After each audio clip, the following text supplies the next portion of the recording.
राम जिनके घर में जन्मे किस्मत। दूसरे नंबर पर भीष्म पितामह, जिन्होंने भगवान कृष्ण का बचपन से लेकर जवानी तक का दर्शन करा। बोलो भीष्म पितामह किस्मत वाले हैं कि नहीं? बचपन से लेकर जवानी तक भगवान कृष्ण का दर्शन कर रहे हैं, वो भीष्म पितामह भी किस्मत वाले।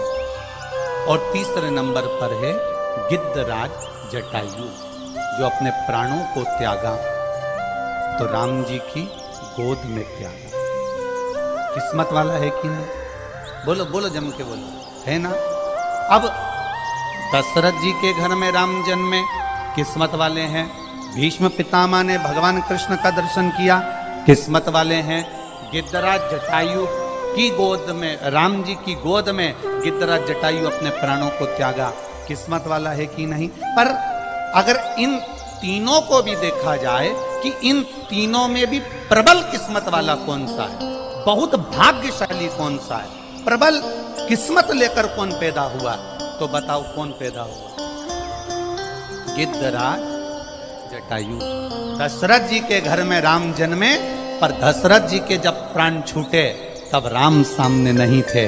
भीष्म पितामह ने भगवान कृष्ण का दर्शन किया, पर भीष्म पितामह के प्राण छूटे तब कृष्ण सामने नहीं थे। और गिद्धराज जटायु, जिसने जीवन भर मांस खाया, पर जब प्राणों को त्यागा तो राम जी की गोद को पाया। ये प्रबल किस्मत है, ये भाग्य है उसका।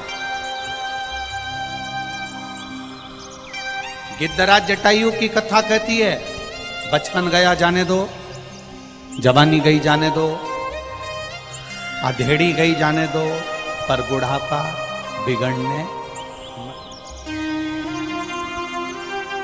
अरे बचपन खेल में खोया, जवानी नींद भर सोया, बुढ़ापा देख कर रोया, सिराने मौत हंसती। गया बचपन, जवानी गई जाने, अधेड़ी गई जाने दो, पर बुढ़ापा मत बिगड़ने दो। दशरथ जी के घर में राम जन्मे, पर दशरथ जी से ज्यादा किस्मत वाले भीष्म पितामह ने भगवान कृष्ण का दर्शन किया, पर उनसे भी ज्यादा किस्मत वाले गिद्धराज जटायु हैं, जिन्होंने राम जी की गोद में अपने प्राणों को त्याग दिया। किस्मत इसी को कहते हैं, जब अंत समय आवे तो मेरा राम, मेरा शंकर, मेरा कृष्ण तुम्हारे सामने खड़ा हो। बस यही जीवन का एक। और अंत समय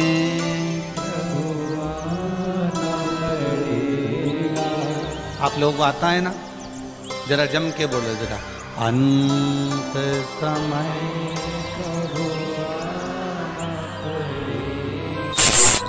वचन दिया तो निभा, आए ना आए प्रभु कुटुम कभी, अंत समय प्रभु और वचन दिया तो। हाँ, अंत समय प्रभु, ये अंत समय की है।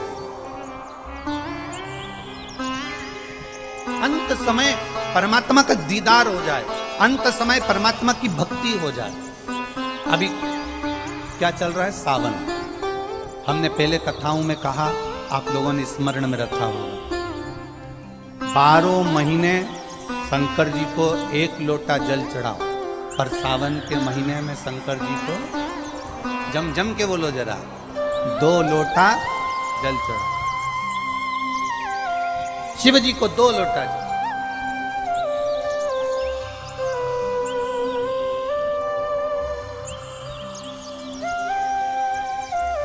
12 महीने 1 लोटा जल चढ़ाइए, संपूर्ण 12 महीना 1 लोटा जल चढ़ाइए।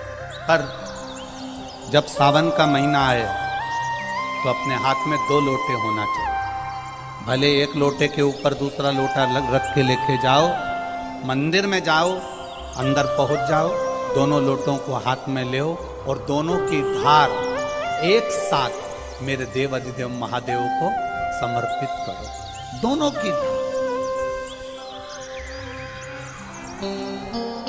अब ध्यान देना थोड़ा सा, इस पुष्कर की ब्रह्मा शिव महापुराण की कथा का स्मरण करिएगा, थोड़ा सा ध्यान दीजिए। जैसे ये शिवलिंग है, ये जलाधारी है, ये यहां से जल नीचे जा रहा है। जलाधारी का जो मुख होता है वो उत्तर की ओर हो जाता है, ठीक है, समझिएगा जरा। अब